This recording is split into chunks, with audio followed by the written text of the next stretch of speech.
Hey, welcome. I'm Tom Sinclair, that VidBlaster guy. Glad to have you with us for part 2 of that VidBlaster guide today. If you're watching us live, thanks for hanging around from part 1. And if you're watching us on YouTube, don't watch this part unless you go back and watch part 1 first. Well, you can do whatever you want to. I mean, heck, that's okay. The basic premise of our show is that one guy with one PC and the right software can do one awesome broadcast. Don't need a whole room of PCs. If you've got a passion for something and you want to take your passion to the world, you can do it with one PC. Yep. Now, you may need to go out and get some other hardware to go with it. You know, you might need an audio mixer or a camera capture card, something like that. We'll talk more about that in other shows. If you can go back and watch some of the other shows that are dedicated just to those subjects. In fact, we're going to be coming up here later this month and do a new studio tour. It's been about a year since we've done a studio tour, so we'll show you the new things going on in the Eastern Shore Broadcasting Studio here in Fairhope, Alabama. Ought to be pretty interesting. Bit of news. VidBlaster is coming out in a Mac version. Not sure when, but it was just announced this week that they're going to begin to do that. So that's pretty exciting. And VidBlaster has released a new beta version 3.21. And the interesting thing about beta 3.21 is that it introduces a new concept. It introduces multiple audio outputs. And so we're going to take a look at that here in just a second. In fact, I should have prepared better, my bad. Let me get a player module loaded up here. The beauty is, of course, we can do all this stuff right on the fly. And let's put that there. We're going to do this little screen capture so that we can get all this stuff in one place at one time. Whoops. That didn't do, did it? Let's try again. Screen capture. There we go. There we go. Okay, and I'm going to show you just a little bit of my screen. Oh, we did infinity there. In fact, let's just redo that, because infinity just never does well. And let's just select this section right here. There we go. Okay. So what we've got here is a player module. And let's load up this player module. So I'm going to right-click it, and I'm going to select Open. And we're going to load it with a video file. Let's bring that little menu up here a little bit so we can see.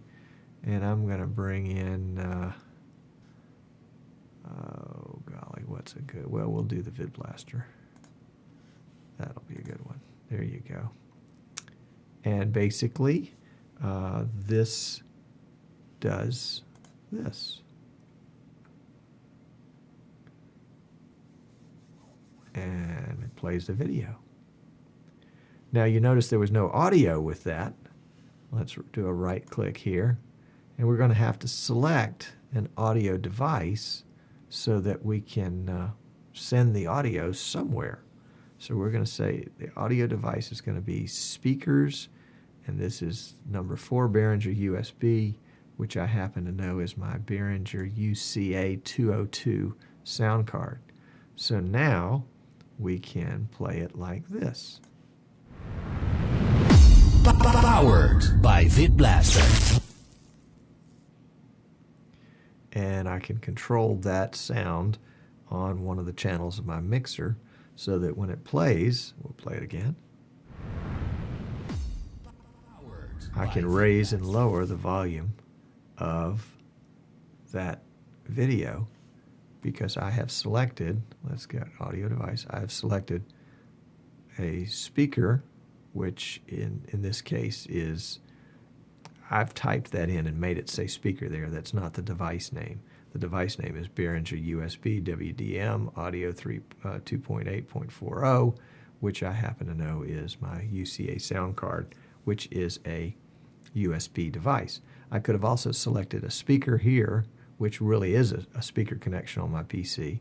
I could have selected number 6 here, which is another Behringer, which is actually my main mixer.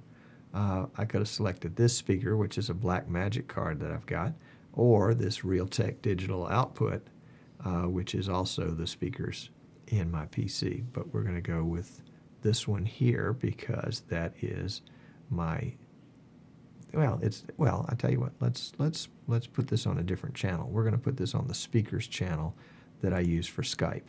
So now I'm going to control that with the, I don't have a second camera here in the studio today, but if you were looking at my mixer, you would see that I've now switched the audio from that player to channel number 3 on my mixer. What is new is the audio output. And so I can send it out stereo. If this player happens to play stereo, I can send out just the left channel. I can send out just the right channel. Now, the way my PC is currently configured, I'm not running stereo anywhere. I think if I recall correctly, I'm using left channel for everything and mixing those together. So when you hear things out of your speaker at home or wherever you're watching the show today, it's, it may sound like stereo, but it's just a mono signal on both sides. So let's see, let's go back to that shot. And we've got our audio output. If I had other options here, for example, if I had a mixer that had the ability, well, I take this back. I don't know what I'm talking about at this point, but I understand that there are ways to have multiple audio outputs, more than just 2, and it depends on the number of sound devices that are established in your PC that are recognized in this case. Let's see, if I had something here that had, 5 or 6, if I tell you what, I'm gonna put an Osprey 460E in my PC because I know it has 4 different stereo, so 8 total channels of audio, and we'll try that on a future show. But let's show the rest of this one right now. So we've got the audio output part that is new. Part of the new player also is that I can show the file name here in the player itself. So you see now it says powered in VidBlaster, and it says that we have gotten, we're 5 seconds in, and we've got a second left. If I click stop, it'll go back to 0 and 6, and that'll be the beginning of it. And I can take off show time, and it'll just say powered with VidBlaster, but I like having the time up there. That's nice. I can loop it. That's a feature that's been there for a while. I can play on take. That's a feature that's been there for a while. So with play on take, it means I don't have to worry about clicking twice, once to start the audio and once to, once to start the player and one to send the player to the program.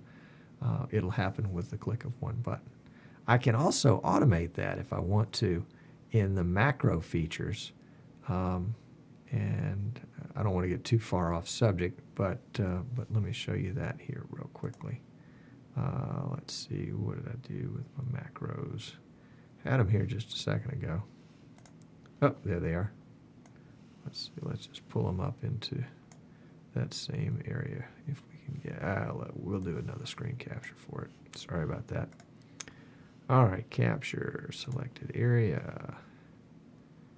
And we're going to capture just the macro window right there. There we go. And I'll pull that down a little bit so you can see.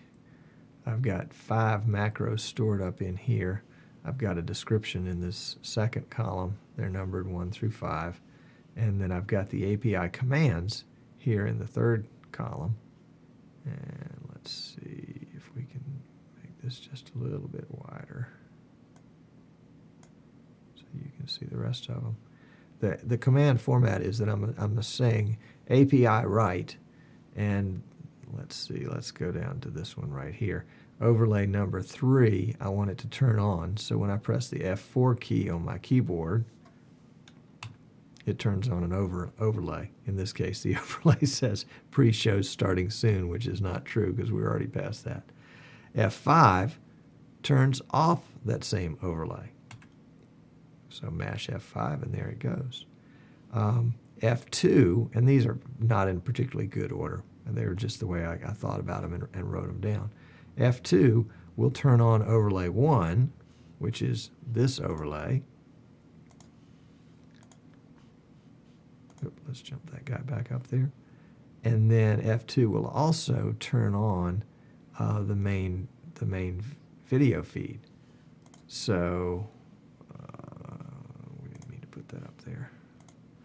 Let's see. So if I'm going to press F2, it's going to jump back to this camera shot with the overlay.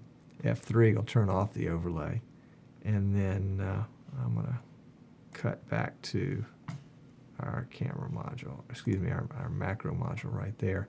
And then I put one in just a few minutes ago that turns on the C920 with the green screen behind it, which is F12.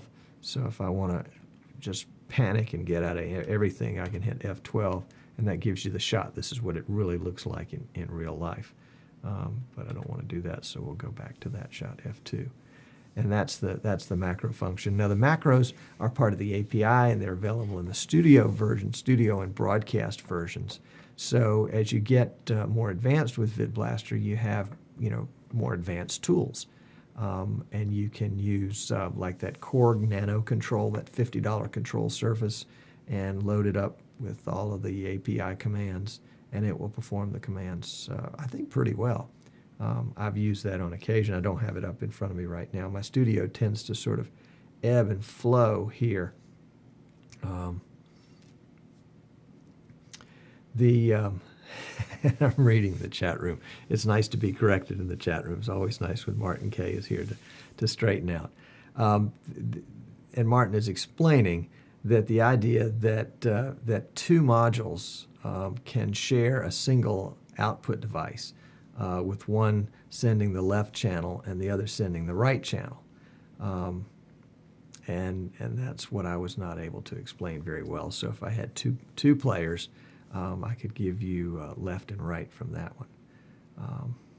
And they could be controlled independently in the mixer while still only using a single stereo audio device. So for those of you that use that, it's going to be really a handy feature. And of course, if you've got a lot of different things going on, it can make a big difference. For example, if you're doing a reality TV show and you're bringing in a number of IP cameras, and so you're bringing in the audio and the video from the cams at the same time, you can separately control all of those audio sources if you've got the ability to handle them in your sound card. Got to get Martin back on the show. He's a lifesaver. He's a lifesaver. So that's really the big news with this latest beta. We hope that we're going to see some other betas before too long with some more improvements in the playout module, and I look forward to commenting on the VidBlaster forum on that. I've been playing around with that and have kind of generated some thoughts on what I would like to see with that. The playout module, excuse me, not playout module, it's called playout controller, but it replaces the version 2 playlist module. And the playlist module basically allowed you, very simply put, to load files into a player and have them play one after another. And you could tell to sync to a folder, or you could add files one by one, and that would be something that was a lot of use for a lot of folks, especially people that wanted to play a 24/7 kind of 24/7 kind of broadcast. The new playout controller is a little different in the sense that it it's going to have the ability, when it's completed, I hope, to, well, what's the best way to put this? Have the ability to schedule video files and audio files, and I'll come back to that point too in just a minute, so that you can really program a 24-hour-a-day, 7-day-a-week TV station. So you can, as today's show is being divided into 2 segments, and in the future, if I were to use these 2 segments, these 2 separate video files, I could put those into the playout controller and then insert ads, videos, in between the 2 segments, so that you would go from, the whatever it was, the 27 minutes, 28 minutes of segment 1, and then pop some ads in, have segment 2 play for 28, 20, 27 minutes, have some more ads pop in, and that would kind of be an hour of broadcast. By doing that, I don't have to have the ads embedded in the show, and so if I show the same show again 3 days later, I can have different ads associated with it, so that the ads can kind of ebb and flow as my advertisers ebb and flow, and my ads are not a permanent part of a show. There's a lot of, I think, really exciting possibilities with that, especially for folks that are looking for one of the folks that I hope we're going to have a guest, one of the folks that I hope we have as a guest here in a couple of weeks is already doing that. He has got a 24/7 TV channel that runs live over the internet and also gets streamed to the local cable TV, if I understand correctly. And so he's got pre-recorded video that runs most of the time, and that is interspersed with live video. And the use of VidBlaster's playlist is sort of perfect. Playout controller is perfect for that. And as we have the ability to actually edit the format, that is, if we've got video file that's a show, video file that's an ad, another ad, we can edit that format actually live while it's going on, and be able to pull out ads and put in different ads as we build the next day's schedule, or be able to build a schedule that repeats every 3rd day or something like that. It's going to be really, really interesting. I question sometimes whether I want to go to, whether I want to turn on my computer and watch somebody's internet channel the way I would turn on my TV and watch that channel. Am I going to go and just sort of see whatever they happen to be streaming at the moment? I'm more inclined to go and look and see things that they've recorded in the past that I can pick and choose what I want to watch. I mean, that's the beauty of the internet, is that I can control what I see. But I think the sort of the 24-hour or pre-programmed TV format might have a place in that if a channel, as it were to become known and desirable and known as having good content.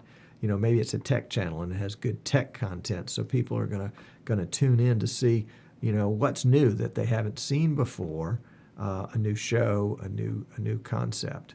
And then once they kind of discover it, then they can go back and watch the video on demand from that, and to learn a little bit more about it.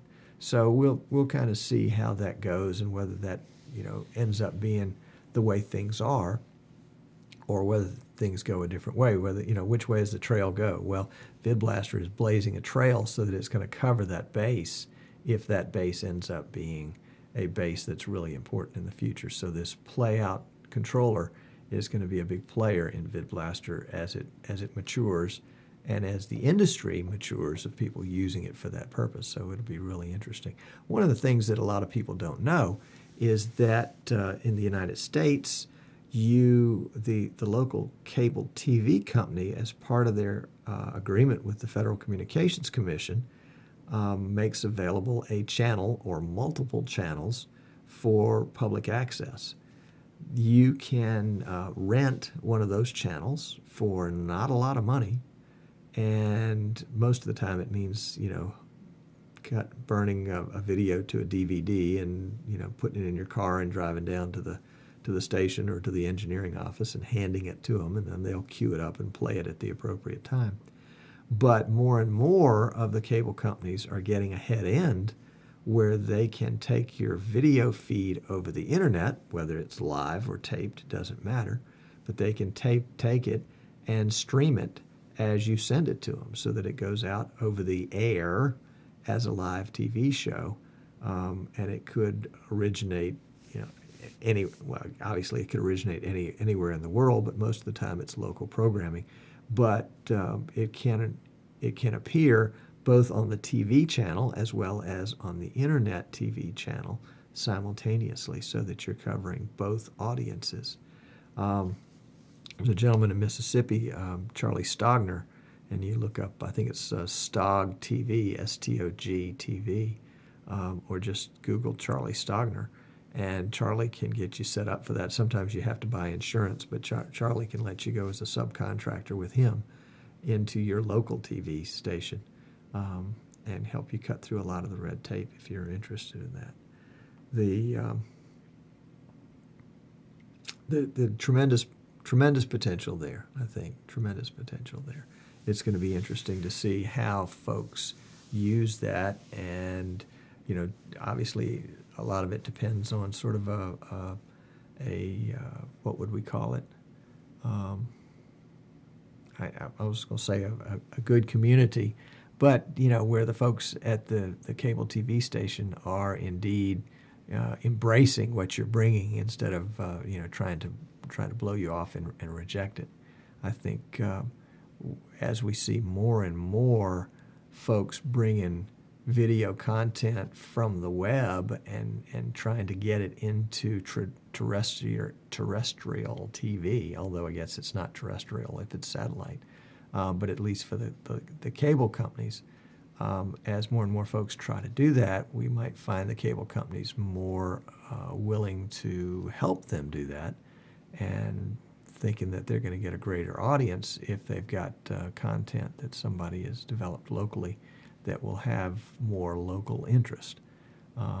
So you just never know. A good example of that is a music festival that's held here in Gulf Shores, Alabama, every year called Hangout Fest, which is streamed live. And it would be fascinating, I'm sure, if it could be streamed locally as well. And I don't think it would hurt the attendance, because the folks that are attending that, they want to be on the beach listening to a concert. Cute story. Last year they did a VIP package for folks that were buying tickets to this festival, and I think the VIP tickets were like $1,000 a piece for 3 days.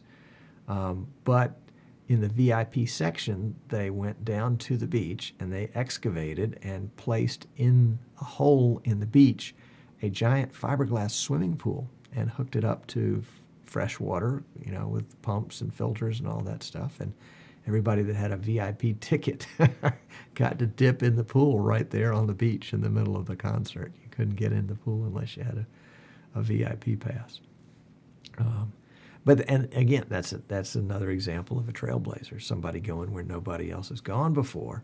And it's a little crazy, but it might just catch on, might just be the next big thing as those things go. And certainly, if nothing else, it tends to differentiate you from your colleagues and your competition. Yeah. Okay. Well, that was fun. Don't know how I got off on that subject, but it was really interesting. Oh, I know another thing, and I see the guys in chat chatting about this. Maybe not this specifically, but it's been interesting in our little area. I mean, here I am in a little town in Fairhope, Alabama, and Alabama is in the southern part of the United States, and our little section is down towards the Gulf of Mexico, right on the Bay of Mobile, if you're looking at a map. But the local TV cable company is the one that supplies our internet here, and they have boosted our speed just because they chose to. And so my package that was, I think it was 20 megs down and 5 megs up for $90 a month, which I thought was a little pricey, but I was glad to have the 5 megs up. Just overnight with no announcement, suddenly became 50 megs up. Excuse me, 50 megs up, that would be great. 50 megs down and 10 megs up. And they announced that package, and I guess I got grandfathered in. And when I test it routinely, I test my bandwidth before every show. I've at a server that's in the same city where DeCast takes my feed, which in this case is Washington, D.C. And I'm routinely getting speeds of probably 40 to 45 down, which is okay because I'm not really interested in the down speed anyway. But it's the uplink speed that generally, I think they selling me 10, but I routinely get 11 to 13 up, which is just outstanding, especially for what we're doing here. Now, we're not using all that bandwidth. I think this stream, the main stream to DeCast is about 1,600 kbps, and the secondary stream is about 375, and that's intended for mobile devices. So we're not burning up, but maybe two megs, but we've got plenty of overhead if we need it. We're currently streaming to DeCast, DACAST. We've been streaming with them for about a year, $25 a month for 100 gigs. Don't ever use it. What I don't use rolls over to the next month, and then after a year it falls off the table. So if you'd like to, I think they'll give you 5 or 10 gigs for free just to test. So you might want to check them out, decast.com. I'm not a reseller or don't get any benefit from them, but I think they do a good job. So I think they're worth a plug. Also like to give plugs to some of our VidBlaster folks that have got some shows coming up. Let's see, Kent has got a show coming up. I think it's Sunday evenings. FiatMinistryNetwork.tv. You can see how he uses VidBlaster. Tommy House has got his new media streaming company, which is newmediastreaming.com. He's doing a concert on February 13th in the evening that is actually a rebroadcast of a concert that he streamed live a couple of weeks ago. So that's 2 good examples of folks that are using VidBlaster in 2 totally different ways. Coming up later this month, I'll be donning my sports cap again and start some soccer streaming, and that'll be on PirateNationLive.com starting I think the 3rd week in February. We'll do either 5 or 10 matches this year, not quite sure. I've got another show on VidBlaster. It's a jazz show. It's called BestSmoothJazz.com, and that originates out of the United Kingdom. Rod has got that going over there. So there are lots of really cool things. And if you're a VidBlaster user and would like us to promote your show, by all means send it to me, Tom@thatvidblasterguy.com, and we'll put it on our website and mention it on the next show, at least as I remember to. Well, that brings us to the end of our time today. I appreciate you tuning in, all those of you that tuned in live, hang out with us for a few more minutes in the after show. Those that are watching on YouTube, we appreciate that. We hope you'll come back and watch other shows on YouTube. In fact, if you'll subscribe on YouTube, you'll get a notice when we post a new show. And if you'll follow us on Twitter, you'll get a tweet that says, hey, we're about to start pre-show, or whatever the case may be. And you can keep up with the latest on that VidBlaster guy. I think our Twitter feed is VidBlaster guy. They didn't have enough room for that part, so it's just VidBlaster guy, @VidBlaster guy on Twitter, and then that VidBlaster guy on YouTube. And then, of course, www.thatvidblaster guy on the internet. So I'm Tom Sinclair. It's been a delight to have you.